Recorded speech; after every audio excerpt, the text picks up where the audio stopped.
So hello everyone. Certified copies मेरी आ गई हैं। सबसे पहले इकोनॉमिक लॉ की शेयर कर रहा हूँ, उसके बाद बाकी ग्रुप टू के तीनों सब्जेक्ट्स की भी करूँगा।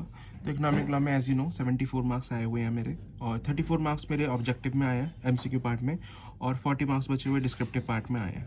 तो एमसीक्यू में तो कुछ बताने लायक है नहीं, मैंने ऑलरेडी आपसे क्वेश्चन पेपर वाली वीडियो में बताया था, वही मार्क किया हुआ है मैंने यहाँ पर। ऑल्दो थोड़े मार्क्स कम एक्सपेक्ट कर रहा था, बट 34 आ गए लकीली, थैंक्स टू गॉड। उसके बाद डिस्क्रिप्टिव में आपको थोड़ा बता देता हूँ कैसे कैसे मैंने एक्सपेक्ट किया था और क्या क्या मेरे को एक्चुअली में मार्क्स रिसीव हुए हैं। तो 40 मार्क्स आए हैं मेरे। तो सबसे पहला क्वेश्चन मैंने फिफ्थ क्वेश्चन अटेंड किया था, इसका रिपीटेड था ये, कुछ केस स्टडी में से कुछ जो डिस्क्रिप्टिव क्वेश्चंस थे वो as it is same questions थे। तो ये पहला क्वेश्चन भी रिपीटेड था, मैंने कर दिया था इसको अच्छे से। लेकिन यहाँ पर क्या किया उन्होंने, मेरे को ना 1 मार्क दिया आउट ऑफ 2। तो I don't know why they have done so, but इससे मेरे को शायद यही असेसमेंट लगता है कि शायद कुछ कुछ क्वेश्चंस में वो पूरे मार्क्स नहीं देते, इवन दो आप पूरा कॉपी पेस्ट कर दें तो भी। उसके बाद नेक्स्ट क्वेश्चन था, ये भी रिपीटेड था। इसमें ऑपरेशन क्रेडिटर और एडवांस जो अलॉटीज देते हैं रेरा एक्ट के अंडर, वो कैसे डिफर होता है वो बताना होता है, या कैसे सिमिलर होते हैं वो बताना होता है। तो ये भी रिपीटेड था, मैंने कर दिया था इसको बिल्कुल कॉपी पेस्ट। इसमें ऑल दो मेरे को उन्होंने 2 आउट ऑफ 2 दे दिए, तो इस पार्ट में 5.9 वाले पार्ट में मेरे को 3 आउट ऑफ 4 मिले। अब आई डोंट नो 1 मार्क्स क्यों काटा था, बट जो भी करा है। उसके बाद 5.8 ये भी कॉपी पेस्ट किया था मैंने, ये भी रिपीटेड क्वेश्चंस था बिल्कुल डिस्क्रिप्टिव का, मेरे को मिल गया था क्वेश्चन इंडेक्स में। तो ये भी 3 मार्क्स का क्वेश्चन था, तो इसमें मेरे को 3 आउट ऑफ 3 मिल गए लकीली। उन्होंने इसमें कोई मेरा नंबर नहीं काटा है कॉपी पेस्ट करने के कारण से। जो नेक्स्ट क्वेश्चन था ये भी कॉपी पेस्ट था, इसमें वैसे तो ये सिंपल डायरेक्ट क्वेश्चन था, फिर भी मेरे को क्वेश्चन इंडेक्स में मिला था, मैंने कॉपी पेस्ट किया था। तो ये पेनल्टी बता रही थी कि वो कंपटीशन एक्ट में जो पेनल्टी होती है ना, तो 3% की पेनल्टी होती है, तो इसमें मेरे को 2 आउट ऑफ 2 मार्क्स दे दिए उन्होंने। उसके बाद 5.6 क्वेश्चन था, ये मेरे को नहीं मिल रहा था, बुक में भी नहीं मिल रहा था और वैसे भी नहीं कर पा रहा था मैं, तो मैं सोचा था इसको बाद में कर लूँगा, 1 घंटा मेरा बीत गया था, तो 0 out of 6। Next case study मैंने 4 अटेंड की थी, तो 4 का जो लास्ट क्वेश्चन था 4.8, वो एआरसी का था। एआरसी के कैंसिलेशन के कंडीशंस बताने थे, डायरेक्ट क्वेश्चन था बिल्कुल, उसके अंदर रेमेडीज बतानी थी कि कैसे वो रुक सकता है। तो ये तो मैंने बुक में से अपनी जो नॉर्मल बुक थी सब्जेक्ट की उससे ही देख के लिखा था। तो सारे पॉइंट्स मैंने 5 पॉइंट्स लिख दिए थे, उसके बाद रेमेडीज़ मैंने लिख दी थी।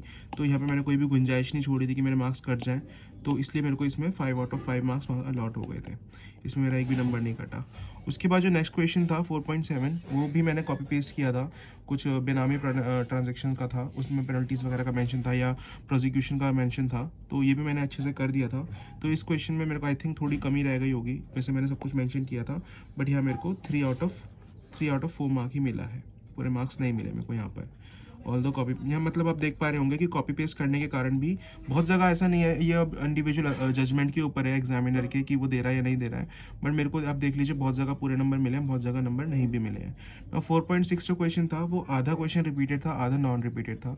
तो आधा जो क्वेश्चन रिपीटेड था, तो पहले मैंने रिपीटेड वाला पार्ट किया, आई मीन उसमें 2 पार्ट थे क्वेश्चन के, तो रिपीट जो किया था वो तो ठीक किया था। उसके बाद एक उसका था कि हाँ भाई उसने जो उसका ट्रांजेक्शन का जो कंसिडरेशन था वो कुछ उसके पास रखे हुए थे, फॉरेन एक्सचेंज या कुछ ऐसा करके कुछ था, तो मैंने प्रोविजंस वगैरह थोड़े थोड़े मेंशन कर दिए थे, ऑल्दो मैं पूरा नहीं कर पाया था, सारा वही क्वेश्चन चल रहा है सेम।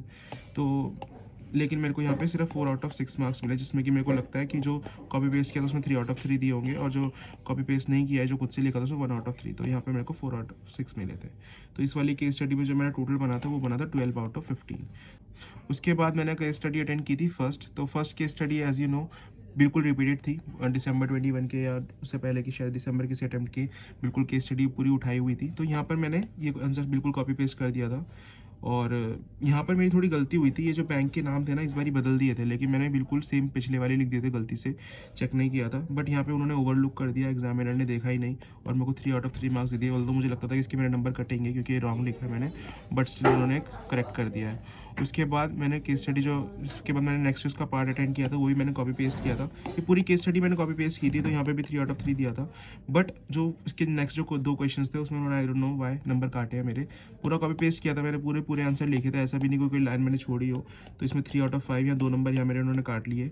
और उसके बाद जो नेक्स्ट पार्ट था, लास्ट पार्ट इस क्वेश्चन का, फर्स्ट केस स्टडी का, ये भी मैंने कॉपी पेस्ट किया था पूरा का पूरा, देखिए आप, तो यहाँ पे भी उन्होंने मेरे 3 आउट ऑफ 4 ही दिए हैं। तो ऑल तो मैंने पूरा ही कॉपी पेस्ट किया है, जो गलती थी वहाँ तो नंबर काटे नहीं, लेकिन बाद में 3 नंबर काट लिए।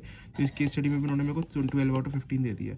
अभी यहाँ पर मैं एक जो चीज़ सोच पा रहा हूँ वो ये है कि मोस्टली मैंने जो देखा है वो हर एक केस स्टडी में 12 से ज़्यादा नंबर नहीं देते हैं, पूरे नंबर नहीं देते हैं वो केस स्टडीज़ में, और इवन दो कॉपी पेस्ट भी कर रहे हैं तब भी 12 से ज़्यादा आई थिंक वो नंबर नहीं देते हैं। अब लास्ट केस स्टडी में मेरे को थोड़ी बहुत दिक्कत थी, यहाँ पर मेरे को क्वेश्चंस कुछ मिल नहीं रहे थे, कुछ मेरे को मिल रहे थे तो मैं ठीक से उन्हें पहचान नहीं पा रहा था। तो ये जो लास्ट क्वेश्चन मैंने किया था, ये ऑल्दो मैंने मेरे को ढूंढने में मेरे को इतना टाइम वेस्ट कर था, फिर भी मैंने खुद से ही करना पड़ा लास्ट में। तो ये जो क्वेश्चन थे मैंने खुद से ही किए थे। ये PMLA का क्वेश्चन था, ऑल्दो PMLA मेरा, क्योंकि मैंने पेपर 4 अच्छे से प्रैक्टिस किया हुआ था तो वहाँ से मेरे को आया, तो मैंने ये वाला क्वेश्चन खुद से ही किया था। यहाँ पे मेरे को 3 आउट ऑफ 3 मिल गए, मैंने पूरा ठीक से कर दिया था। उसके बाद 3.7 ये उसका था कि जो वो शेड्यूल दिए हुए हैं PMLA के लास्ट में कि हाँ कौन से शेड्यूल में कौन सा ऑफेंस है। तो ये वहाँ पर एक IT एक्ट का जो ऑफेंस है उसका था, तो क्योंकि वो कंप्यूटर के अंदर शायद कुछ इन्फॉर्मेशन लीक हो रही थी, तो पहले मैं खुद से कर रहा था क्योंकि मेरे को शेड्यूल मैंने सारे एक बार रीड आउट किए हुए थे, तो मैंने वहाँ का रेफरेंस देके खुद कर रहा था। बट बाद में मैं कोई क्वेश्चन देखा था कि रिपीट हुआ हुआ है, तो मैंने जो बिल्कुल फिर जो मैंने कॉपी पेस्ट करना ही सही समझा, फिर मैंने उसको कॉपी पेस्ट किया, तो मेरे को उसमें 2 आउट ऑफ 2 मार्क्स मिल गए थे। उसके बाद 3.8 मेरे को टाइम नहीं मिला, मैंने लास्ट के लिए छोड़ा था, ये भी नहीं कर पाया। 5.6 भी नहीं कर पाया था। उसके बाद मैंने किया था 3, इसमें फिर मेरे को 0 मार्क्स ही मिले थे, 0 आउट ऑफ 4, क्योंकि मैंने छोड़ ही दिया था। फिर लास्ट क्वेश्चन मैंने 3.9 अटेंड किया था। यहाँ मेरी थोड़ी जल्दबाजी में गलती हो गई, मैंने सोचा ये क्वेश्चन रिपीट हुआ है क्योंकि सिमिलर सा क्वेश्चन मैंने देखा, बट जब मैंने एक्जैक्टली वो रीड किया तो वहाँ पे वो जो था क्वेश्चन वो रिवर्स था। वो प्रॉपर्टी फॉरेन में परचेज हो रही थी और कंसिडरेशन इंडिया से जा रही थी, ऐसा कुछ क्वेश्चन था। बट वहाँ पे मेरी जल्दबाजी, क्योंकि टाइम बहुत कम बचा था, लास्ट में प्रेशर बहुत ज़्यादा हो गया था, तो देखिए यहाँ पे मैंने टाइम वेस्ट कर दिया था, फालतू लिख के ज़बरदस्ती का लिख दिया था। उसके बाद मैंने थोड़ा बहुत देख दाख के जो भी है, फेमा का था ये क्वेश्चन, तो फेमा का मैंने शेड्यूल जो भी है थोड़े बहुत, लास्ट में तो कुछ कर ही नहीं पा रहा था, बट फिर भी मैंने थोड़ा बहुत जो भी रेलेवेंट था लिख दिया था। इसमें मेरे को 2 आउट ऑफ 6 मार्क्स मिल गए थे कुछ भी रेलेवेंट प्रोविजन लिखने के लिए।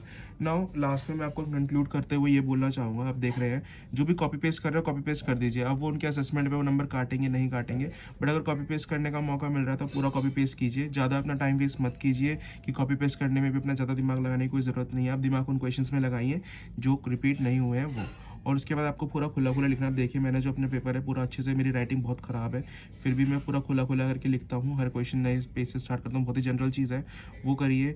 आप थोड़ा समझदारी से देख के चलिए क्वेश्चन में क्या पूछा गया है, क्योंकि मैं कटिंग करता हूँ इस कारण से मेरा काफ़ी ज़्यादा टाइम वेस्ट हो जाता है। देखिए 3.9 का अगर मैं कटिंग नहीं करता इतना ज़्यादा तो शायद मैं 3.9 में और थोड़ी रेलेवेंट चीज़ें लिख लेता।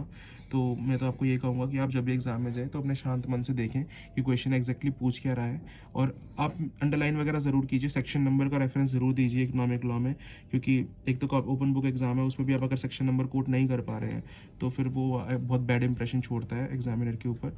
सो I think that was all the suggestions from my side. इसका जो PDF है वो मेरे टेलीग्राम पेज पे मैं डाल दूंगा, टेलीग्राम पेज का नाम भी मेरे यूट्यूब के नाम से है द इम्परफेक्ट CA, तो वहाँ पर मैं इसकी अपलोड कर दूंगा PDF, बाकी सारे पेपर्स की भी कर दूंगा मैं अपलोड, तो वहाँ से आप इसको डाउनलोड कर लीजिएगा।